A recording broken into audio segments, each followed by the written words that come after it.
આપણે ખાસ અગત્યના ટોપિક ઉપર જતા રહીએ. દ્રાવણ. તો સૌથી પહેલું દ્રાવણ. દ્રાવણ કોને કહેવાય? દ્રાવણ કોને કહેશો ભાઈ? હે બેટા, દ્રાવણ એટલે બે પદાર્થો ભેગા કરીએ અને સમાંગ મિશ્રણ બનાવે, એકરૂપ મિશ્રણ બનાવે તો તેને કહેવામાં આવશે દ્રાવણ. સિમ્પલ વ્યાખ્યા. બે કે તેથી વધુ પદાર્થોને મિશ્ર કરતા એકરૂપ અથવા તો સમાંગ મિશ્રણ બને તેને દ્રાવણ કહેવામાં આવે છે. દ્રાવણ કોને કહેવાય?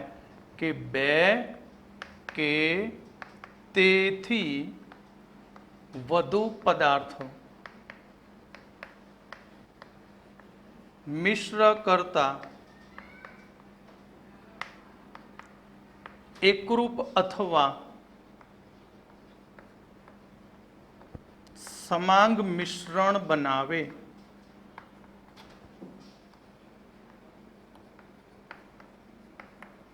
તેને દ્રાવણ કહે છે. તેને દ્રાવણ કહેવામાં આવે છે. ભલે પદાર્થ બે કે તેથી વધુ હોય પણ દ્રાવણ એ બે ઘટકોનું બનેલું હોય. દ્રાવ્ય અને દ્રાવક. કોનું બનેલું હોય? દ્રાવ્ય અને દ્રાવક. એટલે અહીં દ્રાવણ એ દ્રાવ્ય અને દ્રાવકનું બનેલું હોય છે. દ્રાવણ એ દ્રાવ્ય અને દ્રાવકનું બનેલું હોય.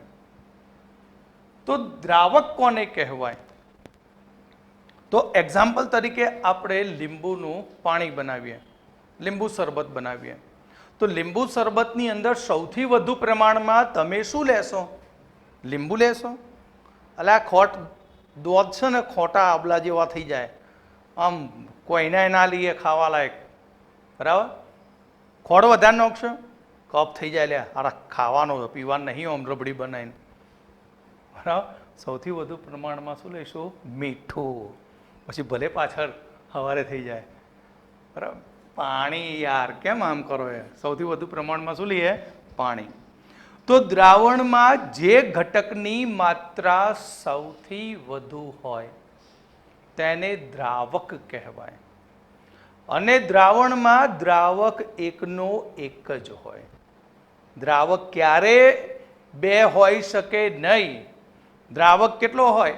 એક જ. એટલે અહીં દ્રાવક એટલે કે દ્રાવણમાં જે ઘટકની માત્રા સૌથી વધુ હોય તેને દ્રાવક કહે છે. તેને શું કહેવામાં આવશે? દ્રાવક કહે છે. દ્રાવક હંમેશા એક જ હોય છે. દ્રાવક હંમેશા એક જ હોય. તો લીંબુના શરબતમાં કોણ ઓછું હતું? લીંબુનો રસ, ખાંડ અને મીઠું. આ બધું પાણીમાં ઓગળી ગયું તો એને દ્રાવ્ય કહેવાય. તેને શું કહેવામાં આવશે? દ્રાવ્ય કહેવામાં આવે છે. એટલે કે દ્રાવણમાં જે ઘટક એક કે એકથી વધુ હોય તો તેને કહેવામાં આવશે દ્રાવ્ય કહેવાય. અને તેની માત્રા હંમેશા ઓછી જ હોય. અને તેની સંખ્યા દ્રાવ્યની એક કરતાં વધારે હોઈ શકે. એટલે કે અહીં દ્રાવણમાં જે ઘટકો વાપરીશું આપણે, કારણ કે એક કરતાં વધારે પણ હોઈ શકે. દ્રાવણમાં જે ઘટકોની માત્રા ઓછી હોય તેને દ્રાવ્ય કહે છે. તેને દ્રાવ્ય કહે છે. અને દ્રાવ્ય એક કરતાં વધુ હોઈ શકે. એટલે કે અહીં દ્રાવણ ચેપ્ટર ભણતા પહેલા તમને ઓળખ આવડવી જોઈએ. દ્રાવ્ય કોને કહેવાય અને દ્રાવક કોને કહેવાય. જો તમને દ્રાવ્ય દ્રાવકમાં જ ખબર ના પડે તો એક પણ દાખલો તમને આવડશે નહીં. બરાબર? એટલે યાદ રાખી લેવાનું, જેની માત્રા ઓછી તે દ્રાવ્ય અને જેની માત્રા વધુ તે દ્રાવક કહેવામાં આવે છે. તેને શું કહીશું આપણે? દ્રાવક.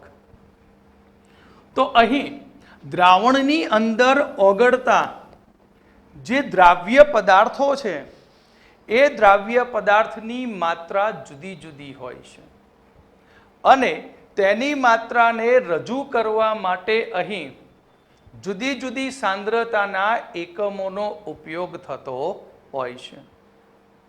તો પહેલું, સાંદ્રતા એટલે શું? સાંદ્રતા કોને કહેવાય? તો સાંદ્રતા કોને કહીશું? એકમ કદના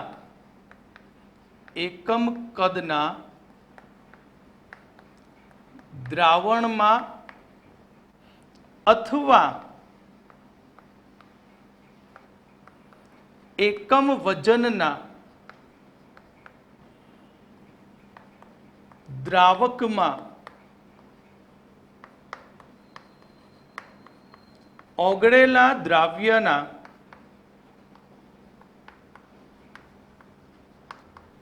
જથ્થાને સાંદ્રતા કહે છે. તો એકમ કદના દ્રાવણમાં અથવા એકમ વજનના દ્રાવકમાં ઓગળેલા દ્રાવ્યના જથ્થાને આપણે કહીશું સાંદ્રતા. તો સાંદ્રતા રજૂ કરવા માટે જુદી જુદી રીતો છે. એમાં આપણે સ્ટેપ બાય સ્ટેપ એક રીત ભણીશું અને બધી જ રીતોને આધારિત એક્ઝામ્પલ ગણીશું. બરાબર?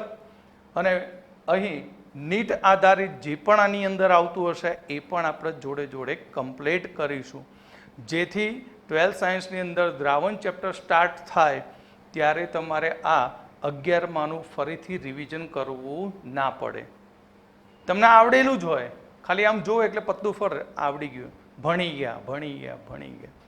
એટલે અહીંયા બધા જ સાંદ્રતાના એકમો અહીં આપણે આ ચેપ્ટરમાં અહીંયા જ ભણી જઈશું, જે 12મામાં ઉપયોગી છે. અને એના આધારિત એક્ઝામ્પલો પણ ગણી નાખીશું. એમાં ટ્રીકો ક્યાં આવે, શું આવે, બધું તમને સમજાવી દઈશું. તો અહીંયા આપણે સૌથી પહેલો એકમ લઈશું નોર્માલિટી.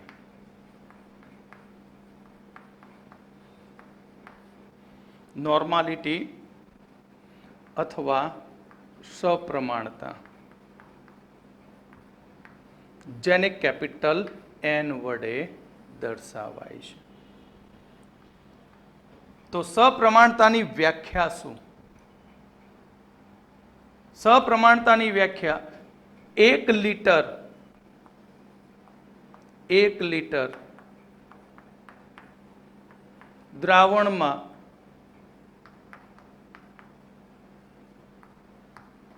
ઓગળેલા ગ્રામ તુલ્યાંકની સંખ્યાને નોર્માલિટી કહે છે. 1 લીટર દ્રાવણમાં ઓગળેલા ગ્રામ તુલ્યાંકની સંખ્યાને નોર્માલિટી કહે છે.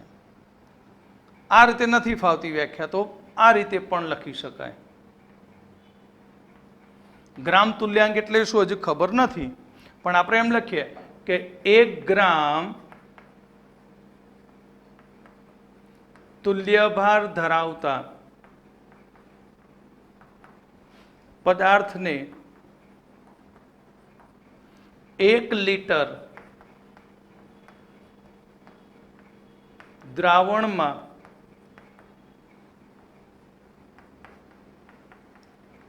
ઓગાળતા દ્રાવણને ઓગાળતા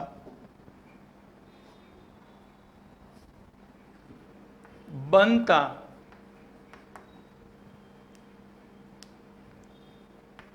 દ્રાવણને એક નોર્મલ કૌંસમાં 1n કહે છે. આવા દ્રાવણની સપ્રમાણતા 1 કહેવાય.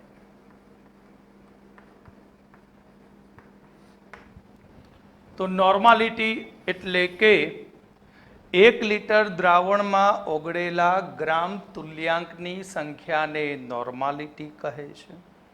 અથવા 1 ગ્રામ તુલ્ય દળ ધરાવતા પદાર્થને 1 લીટર દ્રાવણમાં ઓગાળતા બનતા દ્રાવણને એક નોર્મલ દ્રાવણ કહે છે અને આવા દ્રાવણની સપ્રમાણતા 1 કહેવામાં આવે છે. બરાબર, એની પાછળ n લખી કાઢજો.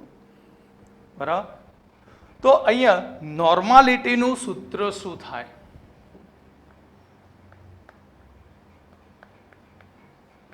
નોર્માલિટી કેપિટલ N બરાબર ગ્રામ લીટર ઇન્વર્સ છેદમાં તુલ્ય ભાર. એટલે અહીં આપણે નોર્માલિટી બરાબર ગ્રામ એટલે કે દ્રાવ્યનું વજન ગ્રામમાં લીટર ઇન્વર્સ છે તો ક્યાં જતો રહે? ઇન્વર્સ. ઘાત માઇનસ હોય તો છેદમાં. એ તો જાણો છો ને, 10માં ભણી ગયા. ઘાત માઇનસ હોય તો ક્યાં જાય? છેદમાં. છેદમાં દ્રાવ્યનો તુલ્ય ભાર ગુણ્યા લીટર. લીટર એટલે શું થયું? દ્રાવણનું કદ ગુણ્યા દ્રાવણનું કદ લીટરમાં. L લખી દીધો. પણ સપોઝ મિલીમાં હોય તો લીટરને મિલીમાં ફેરવવા માટે 1000 વડે ભાગવું પડે, કારણ કે 1 લીટર બરાબર 1000 મિલી. તો નોર્માલિટીનું સૂત્ર બની જશે દ્રાવ્યનું વજન ગ્રામમાં ગુણ્યા 1000 છેદમાં દ્રાવ્યનો તુલ્ય ભાર ગુણ્યા દ્રાવણનું કદ મિલીમાં. એટલે કે અહીં આપણે સૂત્ર મુજબ લખ્યા તો N બરાબર W ગ્રામ. W એટલે દ્રાવ્યનું વજન ગુણ્યા 1000 છેદમાં ઇક્વિવેલેન્ટ માસ EM. ઇંગ્લિશમાં તુલ્ય ભારને કહેવાય ઇક્વિવેલેન્ટ માસ EM ઇન્ટુ VML. આ થયું નોર્માલિટીનું સૂત્ર. તો નોર્માલિટી એટલે કે 1 લીટર દ્રાવણમાં ઓગળેલા ગ્રામ તુલ્યાંકની સંખ્યા, તેને નોર્માલિટી કહેવાય. બીજી રીતે 1 ગ્રામ તુલ્યભાર ધરાવતા પદાર્થને 1 લીટર દ્રાવણમાં ઓગાળતા બનતા દ્રાવણને એક નોર્મલ દ્રાવણ કહે છે અને આવા દ્રાવણની સપ્રમાણતા 1 કહેવાય. માટે નોર્માલિટી બરાબર ગ્રામ લીટર ઇન્વર્સ છેદમાં તુલ્યભાર. માટે નોર્માલિટી બરાબર ગ્રામ એટલે દ્રાવ્યનું વજન, લીટર છેદમાં ગાલી દીધું અને દ્રાવ્યનો તુલ્ય ભાર. બરાબર, એટલે જો મિલીમાં હોય તો ઉપર 1000 વડે ગુણી દો. માટે સૂત્ર યાદ રાખવાનું, દ્રાવ્યનું વજન ગુણ્યા 1000 છેદમાં દ્રાવ્યનું તુલ્ય ભાર ગુણ્યા દ્રાવણનું કદ મિલીમાં. હવે અહીંયા તમે જુઓ, તમારા માટે એક નવો શબ્દ આવ્યો, તુલ્ય ભાર. પરમાણ્વીય ભાર, આણ્વીય ભાર, મોલર ભાર ભણી ગયા. હવે તુલ્ય ભાર એટલે શું? બરાબર, તેના વિશે આપણે ડીપમાં અભ્યાસ કરીશું. પછી આના દાખલા ગણીશું. ઓકે.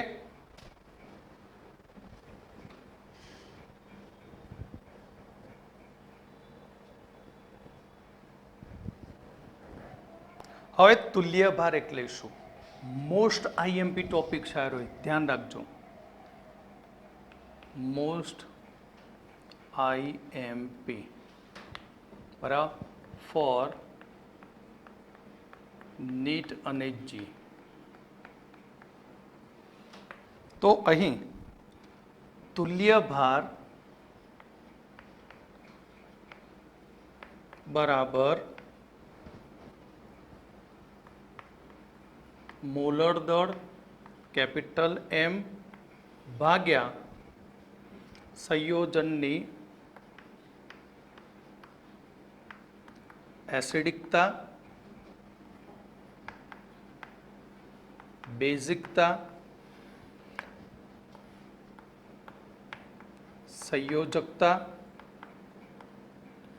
અથવા રેડોક્સ પ્રક્રિયાઓ આપણે ચેપ્ટર આવશે બરાબર પાર્ટ 2માં, તો એની અંદર આવશે ઓક્સિડેશન આંકનો ફેરફાર. તો કોઈ પણ પદાર્થનો તુલ્યભાર શોધવા માટે તે પદાર્થનું મોલર દળ જાણતા હોવા જોઈએ. અને અહીં મોલર દળ જાણતા હોઈએ તો તે પદાર્થ માટેની એસિડિકતા કેટલી, બેઝિકતા કેટલી, સંયોજકતા કેટલી અને ઓક્સિડેશન આંકનો ફેરફાર કેટલો થાય છે તે જાણો, તુલ્યભાર મળી જાય. જો એસિડિક પદાર્થ હોય તો તેનો તુલ્યભાર, એસિડિક પદાર્થ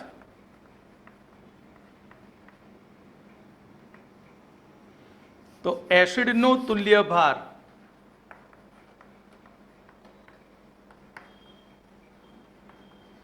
તો એસિડનો તુલ્યભાર બરાબર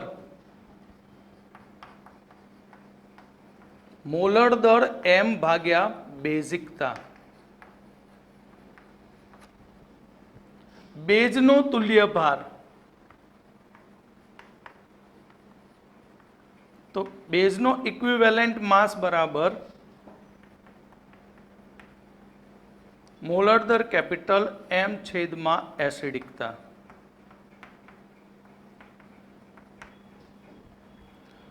તટસ્થ સંયોજન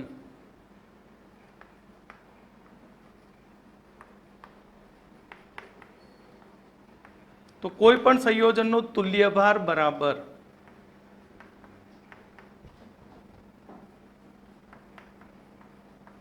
મોલર દળ એમ ભાગ્યા સંયોજકતા. આ બધા વિશે આપણે ડીપમાં જોઈએ. હવે એસિડ હોય તો તેની બેઝિકતા હોય અને એ બેઝિકતા એસિડમાંથી છૂટા પડેલા એચની સંખ્યા જેટલી હોય છે. એસિડ પદાર્થ માટેની બેઝિકતા કેટલી? તો એસિડમાંથી મુક્ત થતા એચની સંખ્યાના જેટલી જ હોય છે. ધ્યાન રાખજો વિદ્યાર્થીઓ, બરાબર. અને એકાગ્રતાથી ભણજો, મજા આવશે. કે અહીં એસિડ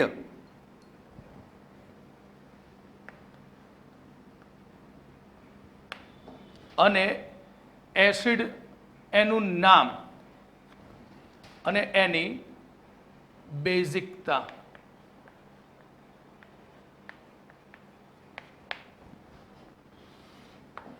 તો બેઝિકતા મતલબ શું? બેઝિકતા એટલે મુક્ત થયેલા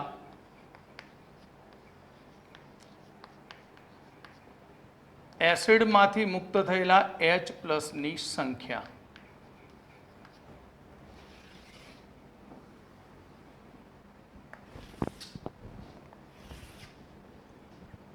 સૌથી પહેલું એસિડ HCl.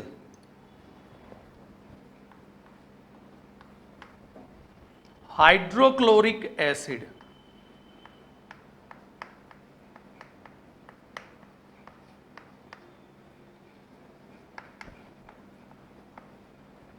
તો હાઇડ્રોક્લોરિક એસિડમાં કેટલા H? એક જ. એટલે એને પાણીમાં નાખી દો તો H છૂટો પડી જાય, બરાબર. H+ અને Cl- બને. તો એક H છૂટો પડે માટે એની બેઝિકતા 1. બીજું HNO3 નાઇટ્રિક એસિડ,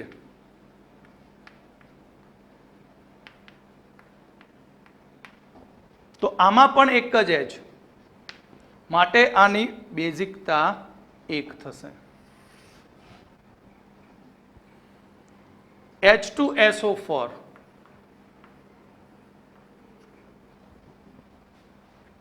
તો H2SO4 માં અહીં કેટલી બેઝિકતા હશે? તો તમને H2SO4 માં કેટલા H દેખાય? 2. અને એ 2 H કેવી રીતે જોડાયેલા હશે તે વિશે જુઓ, સમજો શોર્ટમાં. સલ્ફર કયા નંબરનું તત્વ? 16. તો 2, 8, 6. બરાબર. ઓક્સિજન કયા નંબરનું તત્વ? 8. તો 2, 6. તો બંનેને ઇલેક્ટ્રોનની જરૂર છે. બંનેને શું છે? ઇલેક્ટ્રોનની જરૂર. માટે સલ્ફરની આસપાસ ઓક્સિજન ગોઠવાઈ જાય.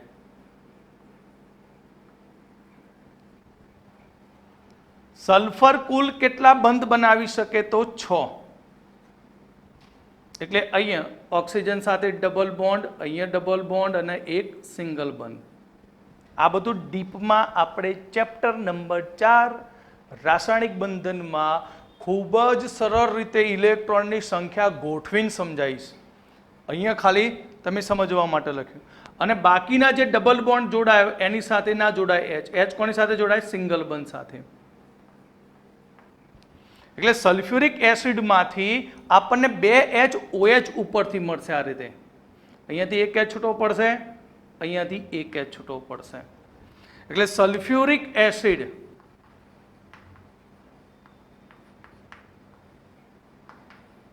તો સલ્ફ્યુરિક એસિડની બેઝિકતા 2 છે. ઓકે.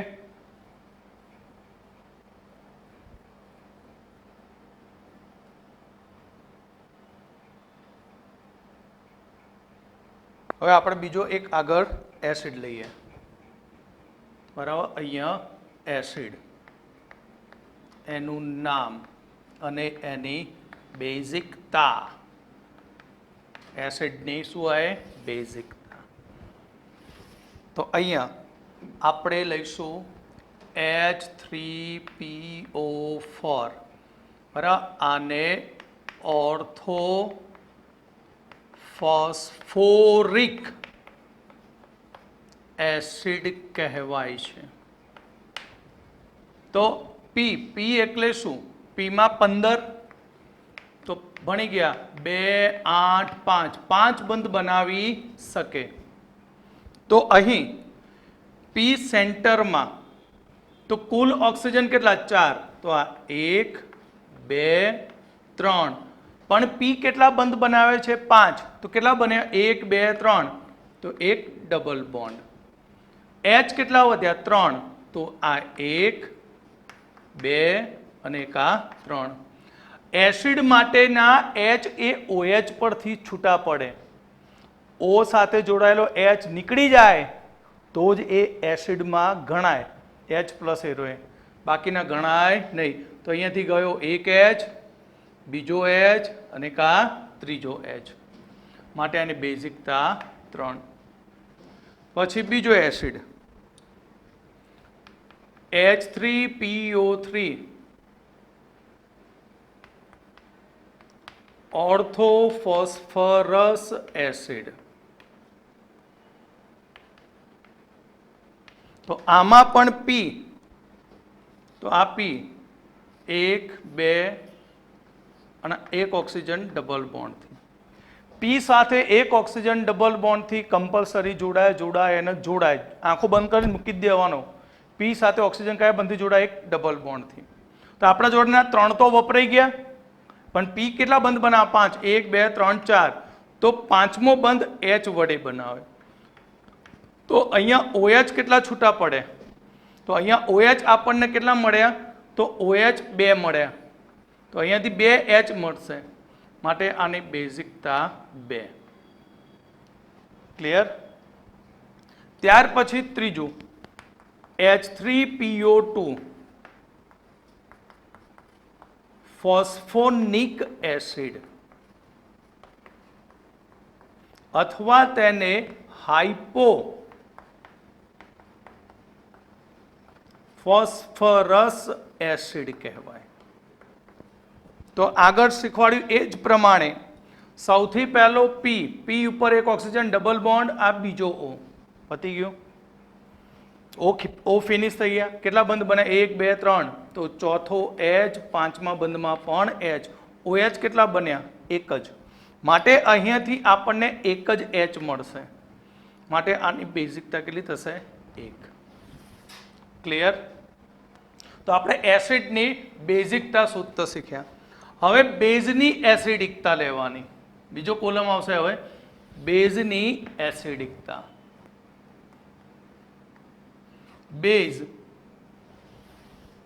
બેઝનું નામ અને તેની એસિડિકતા. તો અહીંયા લખીશું મુક્ત થયેલા OH માઇનસની સંખ્યા, જેને આપણે કહીશું એસિડિકતા. જેમ કે ફર્સ્ટ NaOH, સોડિયમ હાઇડ્રોક્સાઇડ,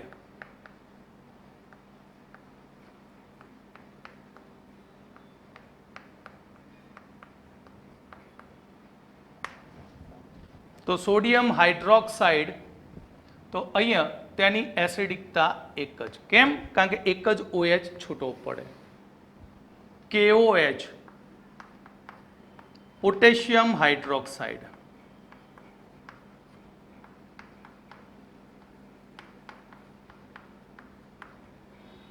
તો આની પણ એક. મેગ્નેશિયમ હાઇડ્રોક્સાઇડ,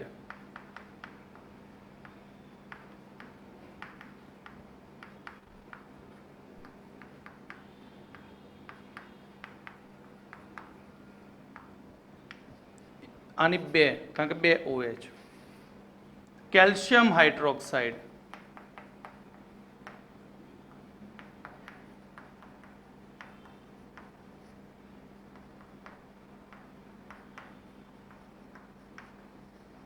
આની પણ બે. AlOH થ્રાઇસ,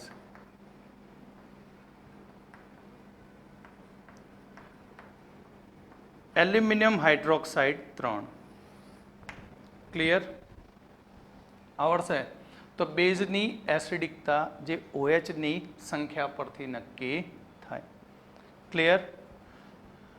તો અહીંયા આપણે બીજું સંયોજકતા વાળું જોઈ લઈએ.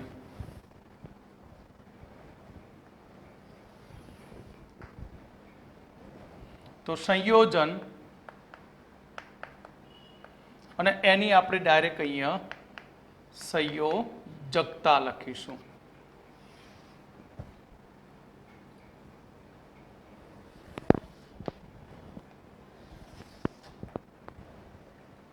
તો સંયોજકતા કેવી રીતે લખશો સંયોજન માટે? તો કોઈ પણ આયનીય સંયોજનને છૂટું પાડો તો તેમાંથી ધન આયન અને ઋણ આયન મળે. શું મળશે? ધન આયન અને ઋણ આયન મળે. ક્લિયર? તો એ જે ધન આયન અને ઋણ આયન મળ્યા, એમાં કોની ઉપર વીજભાર સૌથી મોટો છે એ તેની સંયોજકતા ગણી નાખવાની. જેમ કે મેં મીઠું લીધું NaCl, તો NaCl ને છૂટું પાડી દઉં તો શું બનશે? તમને ખબર છે કે Na કેટલા ઇલેક્ટ્રોન ગુમાવી શકે? એક જ. કારણ કે સોડિયમ છે, સોડિયમ એટલે 2 8 1, જ્યારે ક્લોરીન 2 8 7. તો આ શું કરે? Cl ઇલેક્ટ્રોન મેળવી -1 બને અને આ +1. માટે આની સંયોજકતા કેટલી? એક જ. MgCl2, તો Mg 12 નંબર એટલે 2 8 2. તો Mg શું કરે? 2 ઇલેક્ટ્રોન ગુમાવી દે અને પોતે બને +2 અને Cl ને બનાવે માઇનસ. માટે અહીંયા સંયોજકતા કેટલી થશે? 2 થશે. AlCl3, તો એલ્યુમિનિયમ 2 8 3 3 ગુમાવી દે તો આ +3 મહત્તમ થાય. Cl-1 પણ અહીંયા Cl કેટલા આપ્યા? 3 આપ્યા છે, એટલે એક Cl 1 ઇલેક્ટ્રોન તો 3 Cl 3 ઇલેક્ટ્રોન મેળવે, તો મહત્તમ +3 એટલે 3. Na2CO3, તો સોડિયમ કાર્બોનેટ તમે 10માની અંદર સૂત્ર બનાવતા શીખેલા છો, બરાબર? તો NaCO3 ની સંખ્યા કેટલી છે? 1 જ. આખો CO3 કેટલો છે? 1. તો CO3 ની સંખ્યા એ Na+ બની જાય અને Na ની સંખ્યા 2 એ CO3 માટે -2 થાય. તો બંનેમાં મોટું કોણ? -2. સંખ્યાની રીતે જો આ +1 આ -2 તો 2 આવ્યું, તો આની સંયોજકતા 2. ક્લિયર? તો વિદ્યાર્થી મિત્રો, તમને અહીં એસિડિક પદાર્થની બેઝિકતા અને બેઝ પદાર્થની એસિડિકતા આવડવી જ જોઈએ, તો જ તમે દાખલા સોલ્વ કરી શકો. ખૂબ જ અગત્યનો ટોપિક છે, એટલે ખાસ વારે ઘડીએ આનું રિવિઝન કરતા રહેજો. એનસીઈઆરટીમાં આટલું ડીપમાં નથી આપ્યું, ખાલી વ્યાખ્યા આપી, એ તો આપી જ નહીં નોર્માલિટી તો એનસીઈઆરટીમાં, બરાબર? ધ્યાન રાખજો. અહીંયા આપણે લઈ લીધો ટોપિક જાનો.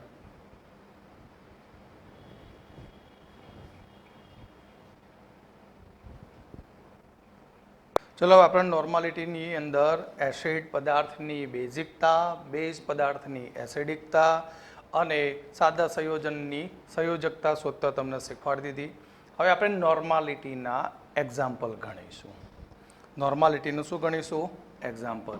તો પહેલો એક્ઝામ્પલ નંબર 1 કે 98 ગ્રામ H2SO4 ને 2 લિટર દ્રાવણમાં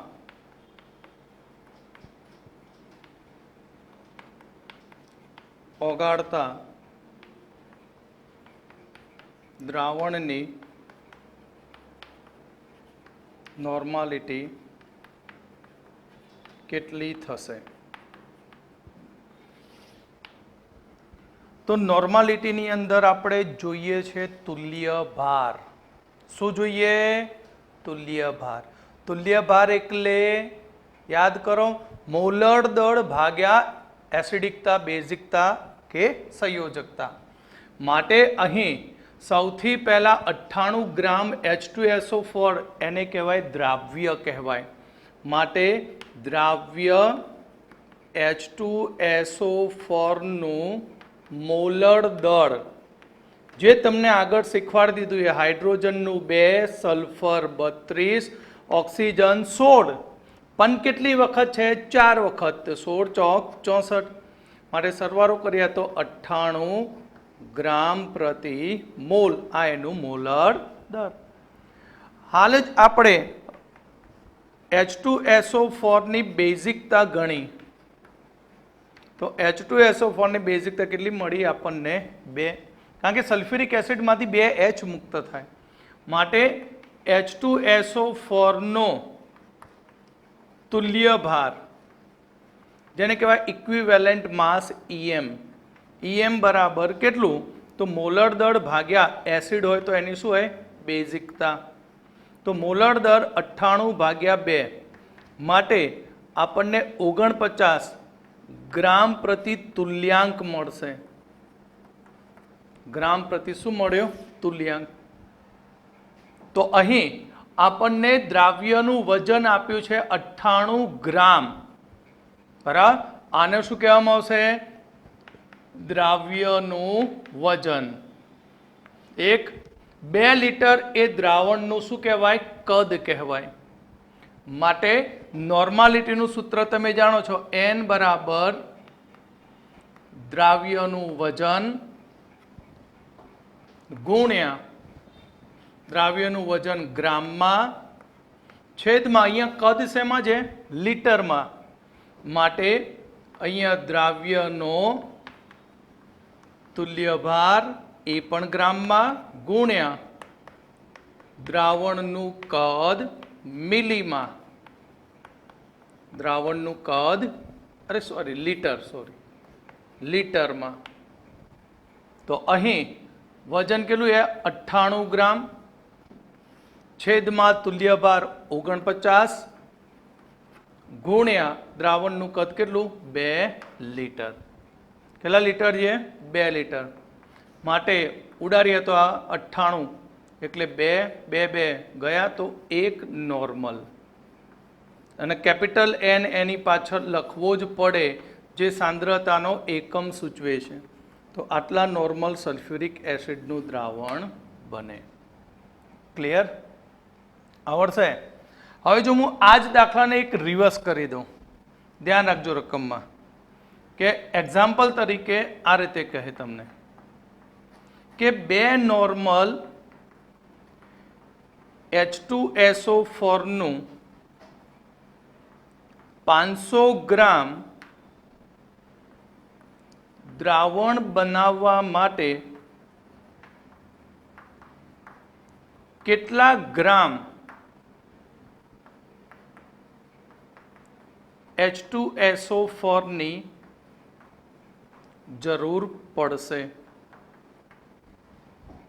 તો અહીંયા નોર્માલિટી શરૂઆતથી આપી દીધી છે. 2 નોર્મલ દ્રાવણનું કદ 500 મિલી, 500 મિલી.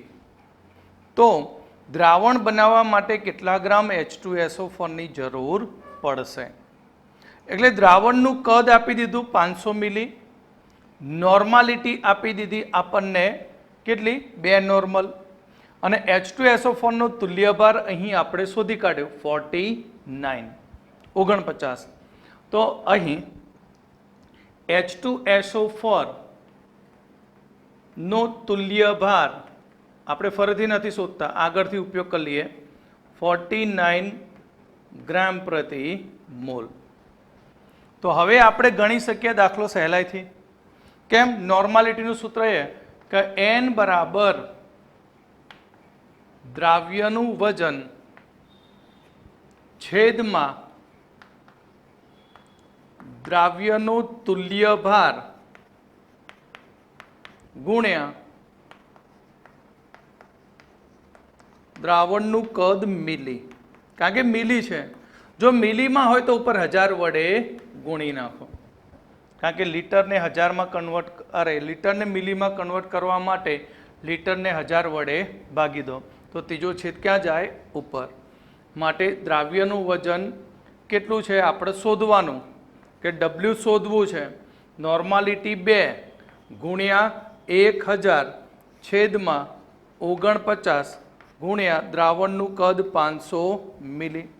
માટે મીંડી મીંડી ગઈ, 5 દુ 10, 2 બરાબર. તો W બરાબર, હવે આ છેદ ઉપર જતો રહે તો 2 ગુણ્યા 49 ભાગ્યા 2. સમજણ પડી? આને આની સાથે લઈ ગયા અને આ છેદમાં લઈ ગયા. માટે અહીંયા 2 ગયા, 49 ગ્રામ પ્રતિ મોલ. એટલે કે 49 ગ્રામ H2SO4 ની જરૂર પડે. ઓકે?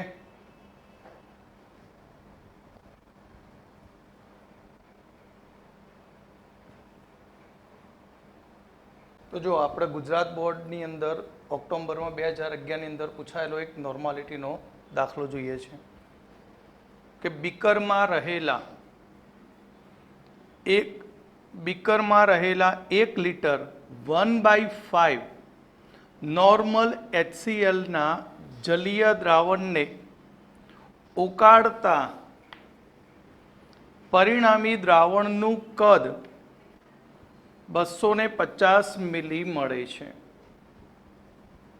આ દરમિયાન દ્રાવણમાંથી 3.65 ગ્રામ HCl દૂર થાય છે.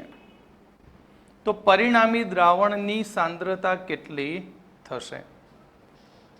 સાંદ્રતા શબ્દ આપણે પણ શરૂઆતમાં કેપિટલ N આપી દીધો, માટે સાંદ્રતાનો શું આપી દીધો? એકમ. હવે શરૂઆતમાં દ્રાવણનું કદ 1 લીટર લીધેલું ત્યારે તેની સાંદ્રતા 1/N હતી. હવે તે દ્રાવણને ઉકાળવાથી તેમાંથી કેટલુંક 750 ml જેટલું પાણી ઉડી ગયું અને કેટલા ml બાકી વધ્યું 250. જ્યારે 750 ml પાણી ઉડી ગયું ત્યારે તેની સાથે સાથે અહીં 3.65 ગ્રામ HCl પણ દૂર થઈ જાય તો પરિણામી દ્રાવણની સાંદ્રતા કેટલી થાય? તો સૌથી પહેલો પાર્ટ અહીંયાથી તમારે પકડવાનો. 1 લિટર દ્રાવણનું કદ છે નોર્માલિટી આપી છે તો 1 લિટર દ્રાવણમાં કેટલા ગ્રામ HCl હતો તે શોધી કાઢવાનું. તો HCl નું મોલર દળ આપી દીધું છે ગ્રામ પ્રતિ મોલ આપે એટલે મોલર દળ કહેવાય. શું કહેવાય આને? મોલર દળ કહેવાય. માટે HCl નો તુલ્ય ભાર બરાબર મોલર દળ ભાગ્યા બેઝિકતા. તો એની મોલર દળ 36.5 ભાગ્યા બેઝિકતા 1 માટે 36.5 ગ્રામ HCl છે. હવે આપણે નોર્માલિટીનું સૂત્ર મૂકીએ. નોર્માલિટી બરાબર દ્રાવ્યનું વજન છેદમાં દ્રાવ્યનો તુલ્ય ભાર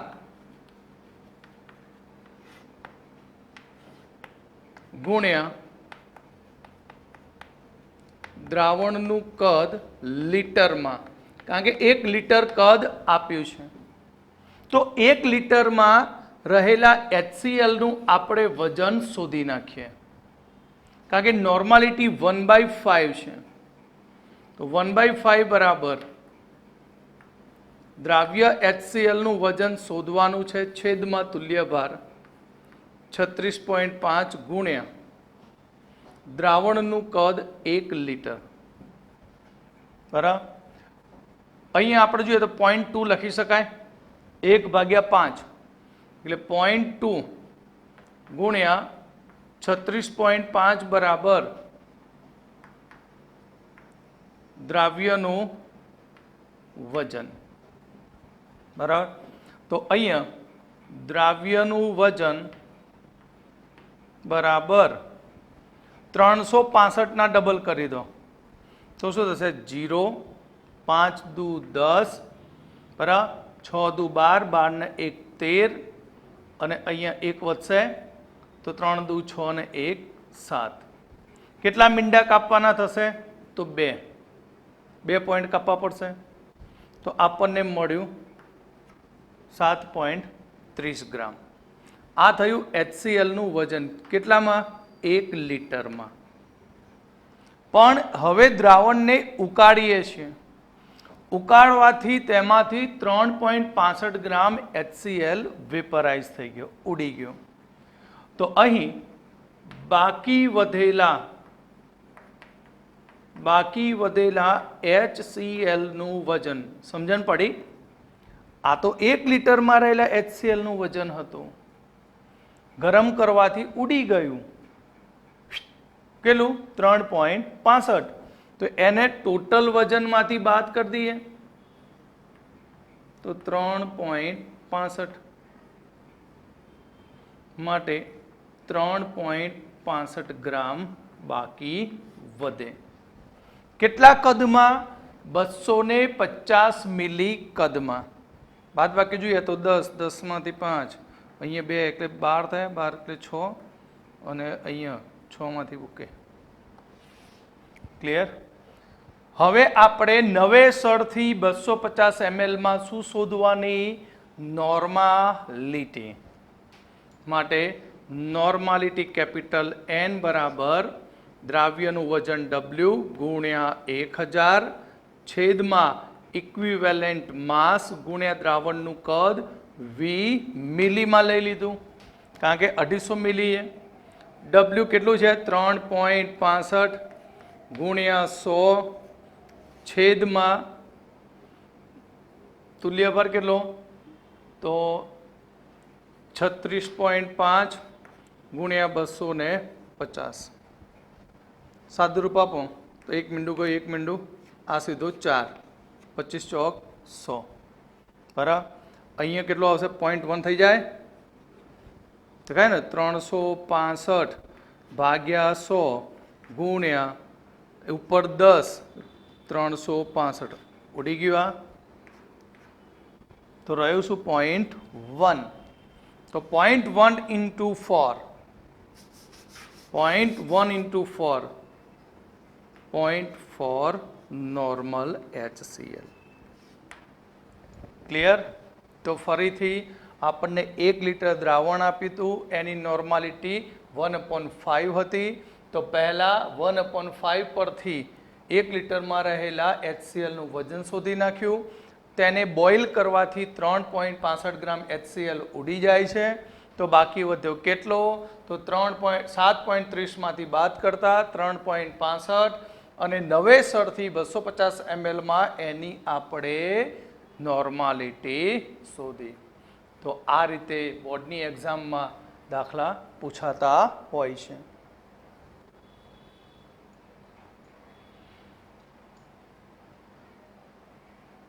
હવે જો આપણે નોર્માલિટીની અંદર વધુ થોડું ડીપમાં જોઈશું, બરાબર, જે તમને પરીક્ષા માટે ખૂબ જ નીટ અને જેની અંદર ઉપયોગી બનશે. બરાબર. તો નોર્માલિટી માટે મેં મારી રીતે કેસ બનાવેલા છે.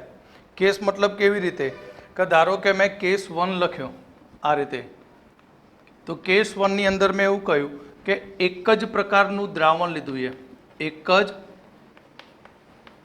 પ્રકારના દ્રાવણમાં પાણી ઉમેરી ને દ્રાવણને મંદ કરવામાં આવે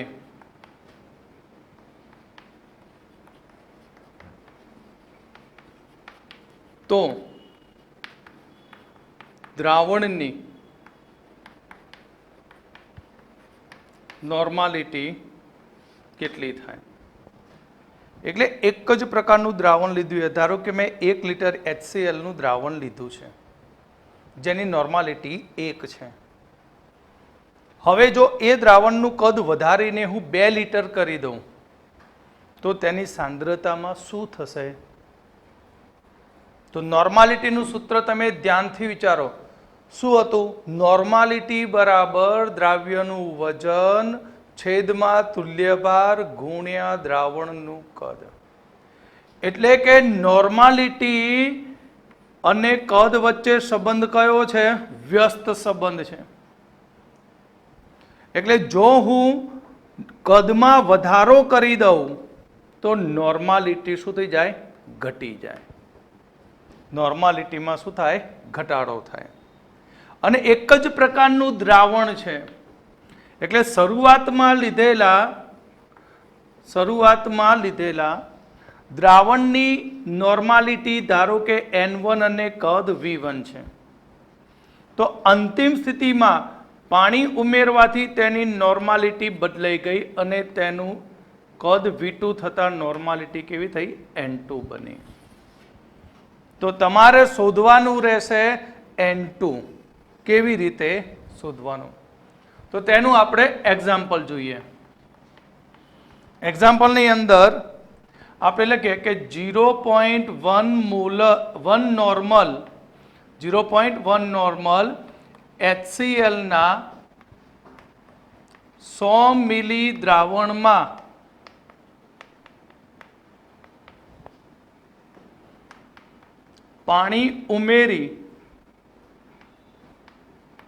પાણી ઉમેરીને દ્રાવણનું કદ 500 મિલી કરવામાં આવે તો દ્રાવણની નોર્માલિટી શોધો. દ્રાવણની નોર્માલિટી શોધો. 0.1 નોર્મલ HCl. તો 0.1 નોર્મલ HCl ના 100 મિલી દ્રાવણમાં પાણી ઉમેરીને તેનું કદ આપણે કર્યું 500 મિલી. તો તે દ્રાવણની નોર્માલિટી શોધો. એટલે શરૂઆતમાં HCl ની નોર્માલિટી આપી છે. શરૂઆતમાં નોર્માલિટી N1 બરાબર 0.1 નોર્મલ અને કદ V1 બરાબર 100 મિલી છે. હવે અંતિમ કદ, તો અંતિમમાં નોર્માલિટી કેટલી થાય તે જાણતા નથી અને પાણી ઉમેરીને તેનું કદ કર્યું છે 500, તો V2 500 મિલી, તો N2 મળી જશે. તો N1 V1 બરાબર N2 V2 માટે N2 બરાબર N1 V1 upon V2 માટે 0.1 ગુણ્યા 100 છેદમાં 500 ઉડી ગયું. આ 1/5 એટલે 0.2 અને પાછું એક પોઈન્ટ એટલે 0.02 નોર્મલ. ક્લિયર? આ રીતે તમે દ્રાવણને મંદ કરીને બનતા દ્રાવણની સાંદ્રતા શોધી શકો છો.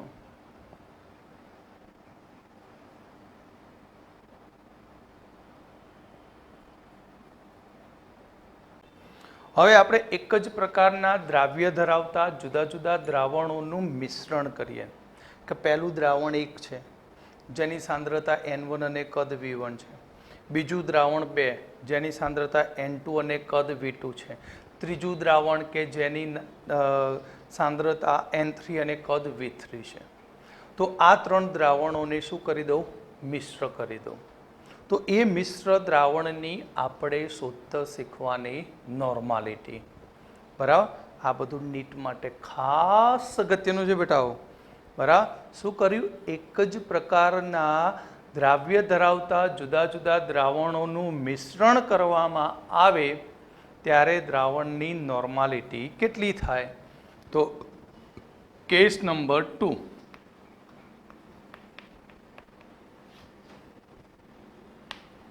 એક જ પ્રકારના દ્રાવ્ય ધરાવતા જુદા જુદા દ્રાવણોને મિશ્ર કરતા મિશ્ર દ્રાવણની નોર્માલિટી. ધારો કે મેં 2 દ્રાવણો લીધા છે. બરાબર? દ્રાવણ 1 જેની નોર્માલિટી N1 V1, બીજું દ્રાવણ લીધું તો દ્રાવણ 2 જેની નોર્માલિટી N2 અને કદ V2 છે. બંનેને મિશ્ર કરી દીધા તો 2 ભેગા થયા. તો 2 ભેગા થાય ત્યારે ફાઇનલ દ્રાવણ બને, અંતિમ દ્રાવણ. શું બને? અંતિમ દ્રાવણ. તો અંતિમ દ્રાવણની નોર્માલિટી ફાઇનલ FT કેટલી? NF. તો અહીંયા 2 દ્રાવણોને ભેગા કરીએ છીએ. પહેલાનું કદ 100 હોય ને બીજાનું કદ 100 હોય, 2 ભેગા કરો તો 200 થાય. તો અહીંયા આપણે લખીએ V1 પ્લસ V2 માટે ફાઇનલ નોર્માલિટી શોધવાનું સૂત્ર NF બરાબર N1 V1 plus N2 V3 upon V1 plus V2. દ્રાવણોના કદોનો શું લેવાનો? સરવાળો. એટલે 2 થી વધુ દ્રાવણો હોય તો 2 થી વધુ દ્રાવણો માટે નોર્માલિટીનું સૂત્ર શું બને? આ તો 2 જ હતા, તો અહીંયા N1 V1 plus N2 V2 plus N3 V3 plus ... છેદમાં V1 plus V2 plus V3 બધા જ કદોનો શું કરવાનો? સરવાળો કરી દો. ક્લિયર? તો આ જે કેસ 2 છે એને વધુ સારી રીતે સમજવા માટે આપણે એક એક્ઝામ્પલ લઈએ.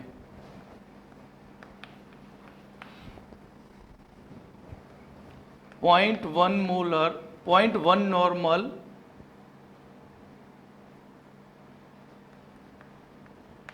NaOH નું 100 મિલી 0.2 નોર્મલ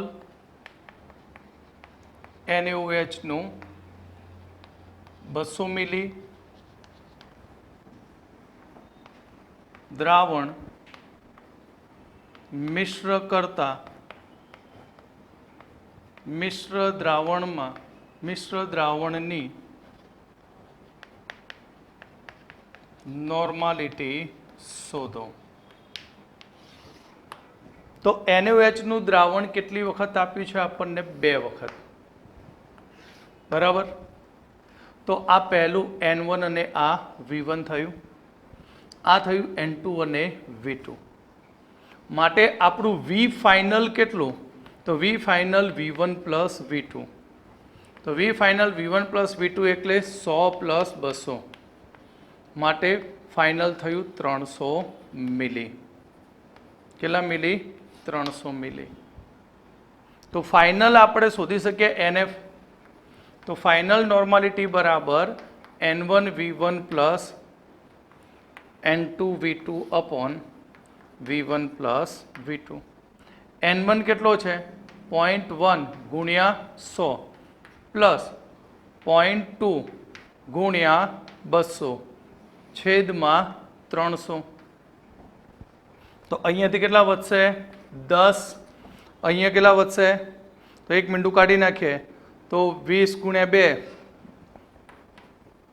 40 થાય, 20 દુ ભાગ્યા 300, માટે 50 ભાગ્યા 300, માટે 1/6 નોર્મલ. ચલો આવશે 1/6. આવડશે વિદ્યાર્થી મિત્રો? મજા આવી ગઈ ને આજ નોર્માલિટીમાં? બરાબર. આ બધું જ NCERTમાં કશું જ નથી આપ્યું, પણ આના દાખલા તમે કોઈ પણ રેફરન્સ બુક લઈને બેસશો તો નોર્માલિટીના દાખલા તમને મળશે અને ઘણી બધી કોમ્પિટિટિવ એક્ઝામમાં પૂછાયેલું છે. જો નોર્માલિટી તમને ના આવડે તો અહીં ચેપ્ટર આગળ રેડોક્સ આવશે, તો રેડોક્સનો એક પણ દાખલો તમને નહીં આવડે. બરાબર, ગેરંટી સાથે. એટલે અહીંયા નોર્માલિટી તમે તૈયાર કરી દેજો. ઓકે.